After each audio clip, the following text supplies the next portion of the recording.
What's going on, YouTube fam? It's your boy Tony 2 times, and we back with another episode of Hood Tales, man. Before I start, be sure to tap that like button. It's free. It helps get the video out there. Definitely watch this video to the end to hear the full story and all the details in the case. For my day one fam, y'all already know it's all love. Thanks for tuning back into another episode. If you're new to the channel and you feeling the content, feel free to subscribe. Definitely hit that notification bell so you can be notified every time we drop a new video. Oh yeah, feel free to share the channel with your peoples. Everybody is welcome. With that being said, let's get right into the story. We all know right now we are living in some crazy and tough times. Most people are struggling to make ends meet, even with working full-time jobs. For some, the everyday pressure of life becomes too much, and they opt out the system and decide to let it all go. While it's definitely no judgment, because you never know what a person has been through to make them make certain decisions.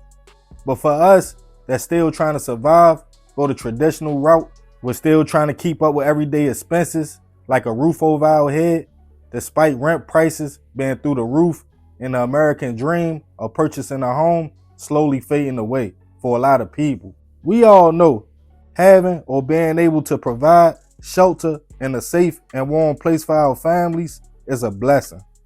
Most of the time, when you drive through a neighborhood and see an apartment or house for rent, you are not worried about the neighbors, only if it's clean and affordable. For most people, we feel like if we stay to ourselves, we don't have to worry about the neighbors anyway. Maybe a quick wave and keep it moving. But that all depends on who you live around. Whether a noisy neighbor at an apartment or someone who lives on your block that feels like they run the neighborhood, things can still get tricky and neighbor disputes are common.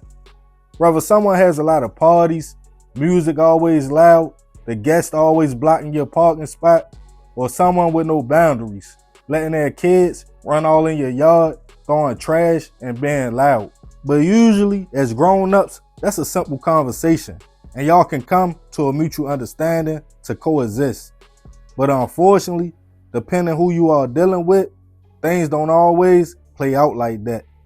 And on this episode of Hood Tales, we'll be taking it to Henderson, North Carolina, to discuss the case of a petty neighbor dispute that took a crazy turn, and what happened next shocked the whole neighborhood. Earlier this year, 63-year-old Miss Teresa Davis was living her life in North Carolina. A proud mother, grandmother of 3, and the matriarch of the family. Described as a sweet, kind, and loving woman who would give her last to a stranger. Even helped out family and friends who were down on their luck and needed a place to stay. Miss Teresa had a son, 26-year-old Joseph Jeffries, who family and friends called June. He made sure he looked out for his mother, and even though staying in another part of North Carolina, he would often come through and check on her on a regular. Joseph was the father of 3 young kids, who were always excited to see their grandmother, Miss Teresa.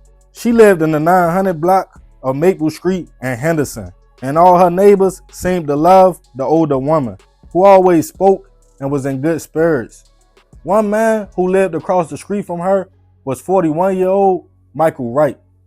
Michael was just trying to get back on his feet after serving a 14-year prison sentence. All the way back in 2010, he would become the prime suspect in the investigation of a missing man, 54-year-old Kirk Wright Sr., who was also his uncle. As the missing persons report was filed on Kirk, police in Oxford, North Carolina, went to his home to search around the property. In the backyard, they found Kirk, unfortunately already gone, buried in a shallow grave, and witnesses pointed to his nephew Michael as the one who took his life. He was arrested and charged with the crime. He will receive 14 years for second-degree hit. He was released a year earlier in 2024.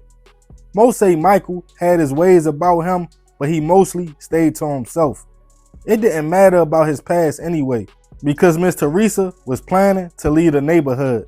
Her son Joseph was taking her to live with him, and in the summer of this year, the plan was in motion. Miss Teresa had been packing all her stuff and getting ready to leave the house. Getting up in age, her son wanted her closer to him and her grandkids. But on Father's Day of this year, everything would change.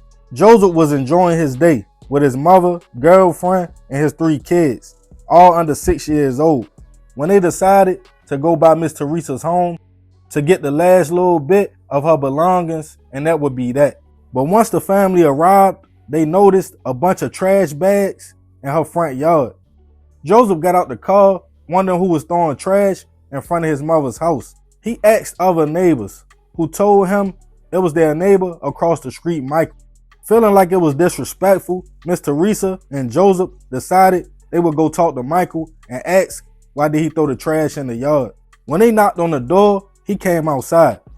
Joseph was a registered gun owner, and he had his weapon on him, but it's not clear if it was in a holster or out. After a brief conversation, Michael got irritated, and seconds later, multiple shots went off. Neighbors called local police, who responded to the scene to find Joseph suffering from multiple gunshot wounds in front of Michael's house, and Miss Teresa laying in the street, also shot multiple times. Unfortunately, both mother and son were pronounced gone on the scene. To add fuel to the fire, Joseph's kids and girlfriend were sitting in the car and witnessed the whole incident. Witnesses told police the confrontation was over trash, and the shooter was their neighbor Michael, who somehow got a hold of Joseph's gun and shot him with his own weapon and his mother. An immediate manhunt was started for Michael, but hours later, he called the Granville County Sheriff's Office and asked to speak to a certain sheriff. He stated he would only turn himself in to that person, and the man he requested met up with Michael at a shopping center, and he was taken into custody without incident. He was charged with 2 counts of first-degree hit. Neighbors were in shock, and one person spoke out on a petty dispute over garbage that led to the tragic incident. She stated a father lost his life in front of his kids, and Miss Teresa, who she described as a nice woman who didn't have a problem with anybody, was also gone for nothing. As of now, this is a new case, and it hasn't made its way to court yet. Rest in peace to Joseph and Miss Teresa. I send my prayers and condolences to their family. Mother and son gone over trash. That sounds crazy. The wild part is Miss Teresa was moving out. I know some will say, why even worry about the trash if y'all was leaving? But for Joseph, who was protective over his mother, he probably felt it was disrespectful. So he confronted Michael. I don't know how he was able to get his gun from him, but I definitely pray for those kids who had to witness their grandmother and father lose their lives on Father's Day. But I'm going to leave this one open for discussion. And also, have you yourself ever had a problem with a neighbor? If so, let me know in the comments, how did you handle the situation? And remember, we got to succeed, not to fail, so we won't be just another hood tale. Yeah, man, super crazy story, messed up situation. Rest in peace, Miss Teresa. Rest in peace, Joseph. But I ain't gonna talk too much more about this one. Y'all tap that like button if you feeling the content. I appreciate you if you made it to the end. Y'all already know it's all love, fam. That's another episode of Hood Tales. This your boy Tony 2 times. I'm out.